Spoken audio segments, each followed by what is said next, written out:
ሰላም ጤና ይስጥልኝ እንደምን አላችሁልኝ የተከበራችሁ ጓደኞቼ ሰላም ናችሁ። ዛሬ ወደ እናንተ ይችን አጠር ያለች ቪዲዮ ላደርስ ያነሳሳኝ ነገር ምንድነው? በብዛት በዚህ በፌስቡክ ሶሻል ሚዲያ ላይ የሚተላለፉ አንዳንድ አላስፈላጊ ነገሮችን በመመልከት ነው። ያው ብዙዎቻችን አስተማሪ ያልሆኑ ነገሮችን ወደ ህዝብ ጆሮ እያደረስን ነው። ከኛ ከታች የሚመጡ ትውልዶች ደግሞ ጥሩ ነገር ይዘው ማለፍ አለባቸው። ማለት ለነሱ የምናስተላልፈው ለራሳችንም ቢሆን አንዳችን ከአንዳችን የምናውቀውን ነገር ለአንዳችን እያካፈልን ያነበብናቸውን ነገሮች ለሌሎች እያካፈልን ሌሎቻችን ደግሞ የማናውቀውን ነገር ደግሞ እየሰማን እየተረዳዳን መሄድ ያለብን ይመስለኛል። ብዙ ጊዜ አንዳንዴ ያሉን ተግባሮችን አንዳንድ ሰዎች ሲያደርጉ እንመለከታለን። መልካምም ስራ ደግሞ የሚሰሩ የዛን ያሉ አሉ እና ያው እኔም ካነበብኩት እቺ ነገር ላካፍላችሁ ብዬ ነው። እስቲ ስለ ኩላሊት ጠጠር አንዳንድ ነገር እላችኋለሁ። የኩላሊት ችግር ተያያዥ በሽታዎች በአባቶቻችን በእናቶቻችን ዘመን መጠነኛ ቢሆንም እንዳሁኑ ዘመን የጎላ ነገር አይደለም። በዚህ ዘመናችን በተለይ የኩላሊት ፌለር የኩላሊት ሙሉ ለሙሉ ስራ ማቆም ብዙ ወገኖቻችን በዚህ በሽታ እየተሰቃዩ ነው። በሽታው በጣም የከፋ የሚያደርገው እስከ ህይወት ዘመናቸው ድረስ የሚቀጥል መሆኑና በዛ ጊዜ ውስጥም በሳምንት አንዴ ወይ ሁለቴ ዳያሊሲስ የማጣራት ከደም ውስጥ ያለውን ቆሻሻ የማጣራት ስራን ማሰራት ግድ ስለሚላቸው ነው። ያንን ደግሞ ለማድረግ በጣም ከፍተኛ መጠን ያለው ብር ይፈልጋል። ብዙዎቹ የሚኖሩበትን መኖሪያ ቤት ሽጠዋል። ብዙዎቹ ንግድ ቤታቸውን ዘግተዋል። ብዙዎቹ በባንክ ያላቸውን ገንዘባቸውን ጨርሰው ከሰውም ተበድረው ያን ነገር አድርገው እንደገናም በልመናም አድርገውም አልተቻለም። ምክንያቱም ይሄ ነገር ሁሉ ጊዜም ይፈልጋልና ዛሬ ተበድረው አድርገው ነገም የሚፈልግ የበሽታ አይነት ነውና በጣም ክፉ በሽታ ነው። ኪስን ይጠይቃል። ይሄንን አቅም አድርጎ እንትን ለማለት በጣም ከባድ ነው። በተወሰነ መልኩ የተለያዩ ሀገሮች ከኢትዮጵያ ውጪ የኢምፕላንት ወይም ደግሞ የኩላሊት ንቅለ ተከላ ያካሂዳሉ። ይሄን ለማድረግ በጣም ከፍተኛ የሆነ ብር ይጠይቃል፣ አቅም ይጠይቃል። ይሄንን ተሳክቶላቸው ያደረጉ በጣም ጥቂቶች ናቸው፣ እግዚአብሔር ፈቅዶላቸው። በሀገራችንም በጳውሎስ ሆስፒታል በጎ አድራጊዎች የሆኑ የሕክምና ባለሙያዎች መጥተው ለተወሰኑ ሰዎች ይሄንን አገልግሎት ሲሰጡ ቆይተዋል። ይሄን ነገር ደግሞ ሀገራችን ውስጥ ካለው ከችግሩ አንጻርና ከችግሩ ብዛት አንጻር ሲታይ በጣም አነስተኛ የሆነ ነገር ነው ማለት ነው። ስለዚህ ብዙዎቹ በችግር ውስጥ ነው ያሉት፣ ብዙዎቹ እየተሰቃዩ ነውና ከሱ ጋር በተያያዘ መልኩ ትንሽ ስለ ኩላሊት ጠጠር ልበላችሁና ለኩላሊታችን ሁላችንም ያው ዋጋ እንድንሰጥ ማድረግ የሚገባንን ጥንቃቄዎች ህመሙ ሲሰማን በጊዜ ወደ ሐኪም ቤት ሄደን ከችግሮቻችን ነፃ የምንሆንበት ሳይብስብን እንድንድንም ካለኝ ፍላጎት የተነሳ ነው ካነበብኩት እስቲ ስለ ኩላሊት ጠጠር ላካፍላችሁ። የኩላሊት ጠጠር በዋነኝነት በአምስት ይከፈላል። ከነዚህም መካከል አንደኛው ካልሲየም ኦክስሌት ይባላል። ቆይ እስቲ በዚህ ላይ እንደውም እያሳየኋችሁ እንትን ልበል። አምስት ናቸው። ይሄ ካልሲየም ኦክስሌት ይባላል። ይሄኛው ደግሞ ካልሲየም ፎስፌት ይባላል። ይሄኛው አይነት ደግሞ ስትሮትቫይት ይባላል። ይህ ደግሞ ዩሪክ አሲድ፣ ይሄኛው ደግሞ ሲስቲን ይባላል። እና በሞስት ማለት ብዙውን ጊዜ ብዙዎቻችንን እያጠቃ ያለው ይሄ ካልሲየም ኦክስሌት የሚባለው መጀመሪያ ላይ ያየነው ነው። እሱ በጣም ብዙዎቻችንን እያጠቃ ብዙ ሰዎች የሚጠቁበት የህመም አይነት ነው፣ የጠጠር አይነት ነው። እስቲ ወደ ዋናው እንትን ልግባና ላሳያችሁ። እንግዲህ ኩላሊት ለሁሉም እንዲሆን ኩላሊት በየትኛው የሰውነታችን ክፍል ይገኛል፣ ምንድነው ስራው ወደሚለው በትንሹም ቢሆን ግንዛቤ ለማስጨበጥ እሞክራለሁ። ኩላሊት በግራና በቀኝ በሰውነታችን ክፍል የሚገኝ ለጀርባችን ቅርብ የሆነ ይሄው እንደምታዩት በስዕሉ የባቄላ የሚመስል ቅርጽ ያለው ነው ኩላሊታችን። ይሄው ለጀርባችን ቅርብ በሆነ ማዕከለኛው ክፍል ላይ ነው የሚገኘው። በዋናነት የኩላሊት ስራው ደምን ማጣራት ነው። ከደም ውስጥ ያሉ አስፈላጊ ፈሳሾችን ያስወጣል። እንደገና አጣርቶ ደምን በምታዩት መልኩ ወደ ሰውነታችን ያስገባል። ከነዚህ ከተጣራው ቆሻሻ በሽንት መልክ በእነዚህ በምታያቸው ዩሪን ትራክቶች ትቦች አማካይነት በብላደር ምናምን አድርጎ በዩሬትራ በሽንት መልክ እናስወግደዋለን ማለት ነው። ይህ የሚወገደው በሽንት መልክ ከሚወገደው ፈሳሽ ውስጥ ኢምባላንስ ማለት ኢምባላንስ ሲፈጥር እነዚህን ጠጠር የኩላሊት ጠጠር ይፈጠራሉ ማለት ነው።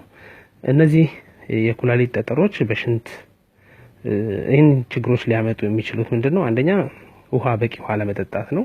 እንደገና ከፍተኛ የፕሮቲን መጠን ወደ ሰውነታችን ሲገባና ኩላሊታችን ሲታመም ነው ይህን ችግር የሚያመጣው። እንደምታዩት የሽንታችን በትቦች አማካኝነት ሲወጣ ነው የሚታየው። ይህቺ ጠጠር እንደምታዩት ብሎክ አድርገዋለች። ሽንታችን ከላይ በሚመጣበት ሰዓት ብሎክ ያደረገችው ጋር ይሄው ምልክቱ ይታያቸዋል። እዚች ምልክቱ አካባቢ ጋር ያው ሽንቱ እንዳያልፍ ብሎክ ያደርገዋል ማለት ነው። ያኔ ጀርባችን አካባቢ ጋር ከፍተኛ የሆነ ስሜት ይሰማናል። ጠጠሩ የሚፍቀው ትቧችን ላይ ቁስለት ሊያመጣና ኢንፌክሽን ሊፈጥርብን ይችላል ማለት ነው።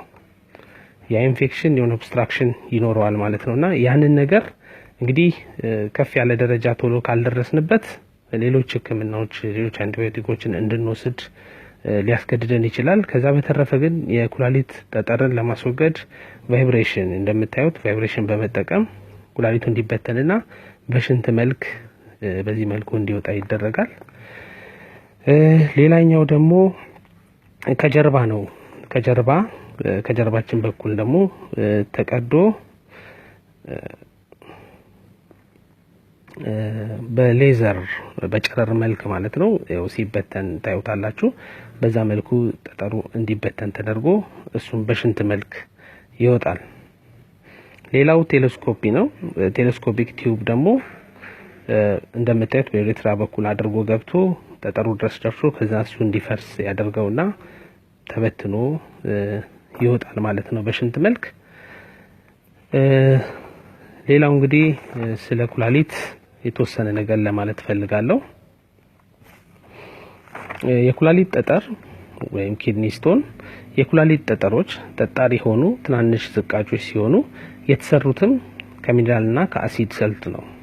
የኩላሊት ጠጠሮች በሽንት ቧንቧ መስመር ማለትም ከኩላሊት እስከ ፊኛ ድረስ የማጥቃት አቅም አላቸው።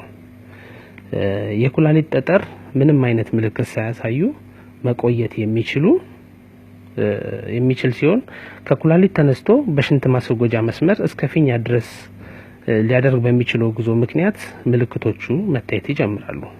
የኩላሊት ጠጠር ህመም ምልክቶች ወደ ታችኛው የሆድ ክፍልና ወደ ንፍፊት የሚሰራጭ ከፍተኛ የህመም ስሜት ይኖረዋል። ከጎድን አጥንት በታች የጀርባ ህመም ስሜትና የጎድን ህመም ስሜት ይኖረዋል። ዋሽንት በምናስወግድበት ጊዜ የሚኖር ከፍተኛ ህመም ካለ የዋሽንትን ከለር መቀየር ቀይ ሊሆን ይችላል፣ ሮዝ ሊሆን ይችላል ወይም ቡኒ ከለር ሊያመጣ ይችላል። ሌላው ደግሞ መጥፎ ጠረን ያለው ወይም የደፈረሰ የዋሽንት ሲኖረን እሱም ራሱ አንደኛው ምልክት ነው ማለት ነው። አጣዳፊ የዋሽንት መኖር ሽንታችን መጣ ይላችኋል። ሽንት ቦታ ሄደው ትንሽ ነው ሊሸና የሚችለው። መልሶ ደግሞ ጨረስን ብላችሁ ተመለሱ መልሶ ሽንትን በአጣዳፊ መልኩ ሲመጣ ያም አንደኛው ምልክት ነው። ሌላው የዋሽንት ኮትሮ ላይ የተባለ መልኩ በከፍተኛ ሁኔታ ሲበዛ እሱ ራሱን የቻለ አንድ ችግር ነው። ተያያዥ የሆነ ኢንፌክሽን ደግሞ ሲኖር ለምሳሌ ትኩሳት ይኖረናል። ከዛ ብርድ ማለት ስሜት ሲኖር ይህም ራሱ አንድ ምልክት ነው። ምክንያቱም WBC ወይም ደግሞ ነጭ የደም ሴላችን በሰውነት በደማችን ውስጥ ሬስ ሲያደርግ ሲጨምር ማለት ነው። ያኔ ብርድ የሚል ስሜት ይሰማናል ማለት ነው። ለኩላሊት ጠጠር ምን ነገሮች ተጋላጭ ሊያደርጉን ይችላሉ? የአመጋገብ ሁኔታችን ለምሳሌ በከፍተኛ መጠን በሰውነታችን ውስጥ ፕሮቲን መጨመር አንደኛው ነገር ነው። የሰውነታችን ክብደት በከፍተኛ ሁኔታ እየጨመረ ከሆነ በቂ ፈሳሽ መጠን አለመውሰድ ለኩላሊት ጠጠር መፈጠር ዋነኛ ምክንያት ነው። ወንዶች ልጆችን ከሴቶች ልጆች ይልቅ በኩላሊት ጠጠር ተጋላጭነታቸው ይጨምራል። ሌላው የጎልማሳ እድሜ ክልል ውስጥ ያሉ ሰዎችን እድሜያቸው 40 ዓመትና ከዛ በላይ ያሉ ሰዎችን ይበለጠ ያጠቃል። ከፍተኛ የህመም ስሜት የሚሰማውት ከሆነ ከፍተኛ ውጋት ስሜት ካለ ወደ ሕክምና ቦታ በአፋጣኝ መሄድ ያለብን ነገሮችን ነው የምነግራችሁ። ከፍተኛ የህመም ስሜት የሚሰማውት ከሆነ ከፍተኛ ውጋት ስሜት ካለ ዋሽንት ማስወገድ ካቃቶት ደም የቀላቀለ የዋሽንት ሲኖር ማቅለሽለሽና ማስመለስ ካለ እነዚህ ስሜቶች ከተሰማውት በአፋጣኝ ወደ ሐኪም መሄድ ይኖርቦታል ማለት ነው። ወደ መፍትሄው ስንሄድ ደግሞ የኩላሊት ጠጠር ህክምናው እንደ ጠጠሩ አይነት መጠን ይለያያል። የጠጠሩ መጠን አነስተኛ ከሆነ የቀዶ ህክምና አስፈላጊ ላይሆን ይችላል። በቂ ፈሳሽ በመውሰድ ይህም ሲባል ከ3 ሊትር በላይ በቀን ውስጥ በመጠጣት ጠጠሩ በዋሽንት ጋር ተቀላቅሎ እንዲወጣ ማድረግ እንችላለን። ይህንን ለተከታታይ ቀናቶች ሪሊፍ እስከምናገኝ ድረስ ማድረግ እንችላለን። እኛ ሁላችንም ሽንታችንን በምንሸናበት ሰዓት ከለሩን ቼክ ማድረግ አለብን። በደንብ የተጣራ ንጹህ የሆነ ከለር ነው ሽንታችን መውጣት ያለበትና ሽንታችንን በሰውነታችን ውስጥ ዳይድሬሽን እንዳለ ማለት ፈሳሽ መጠን እጥረት እንዳለን ሽንታችን ከለር ይጠቁመናል ማለት ነው። ቢጫ ሲሆን ቀይ ሲሆን ያለውን ነገር ማየት እንችላለን። የፕሮቲን መጠኑም በሽንታችን ውስጥ መኖሩን በመደፍረሱ ልንለየው እንችላለን ማለት ነው። ሌላው ሐኪሙ ጡንቻዎችን በማፍታታት መድኃኒትን በመስጠት ጠጠሩ ከውሃ ጋር ከሽንት ጋር ተቀላቅሎ እንዲወጣ ሊረዱት ይችላሉ ማለት ነው። የጠጠሩ መጠን ደግሞ ትልቅ ከሆነ ሐኪሙ የተለያዩ እንደ ቀዶ ጥገና ያሉ እንደ ጨረር ራዲዬሽን የሆኑ ነገሮችን ተጠቅሞ የተለያዩ ነገሮችን ተጠቅመው ሊያስወግዱለት ይችላሉና እነዚህ ከበድ ያሉ ስሜቶች ከተሰማውት ፈጥነው ወደ ሕክምና እንዲሄዱ የዛሬው መልእክቴ ነው። ስላዳመጣችሁኝ በጣም እጅግ በጣም አድርጌ ሁላችሁንም አመሰግናለሁ። እኔ እንግዲህ ካነበብኩት ነው ያካፈልኳችሁ። የተመቻችሁ ከሆነ እንግዲህ በዚህ መልኩ ሌሎች አስተማሪውን ነገሮች ሌሎች ነገሮችንም ይዤላችሁ ቀርባለሁ። በጣም አመሰግናለሁ። ጤና ይስጥልኝ።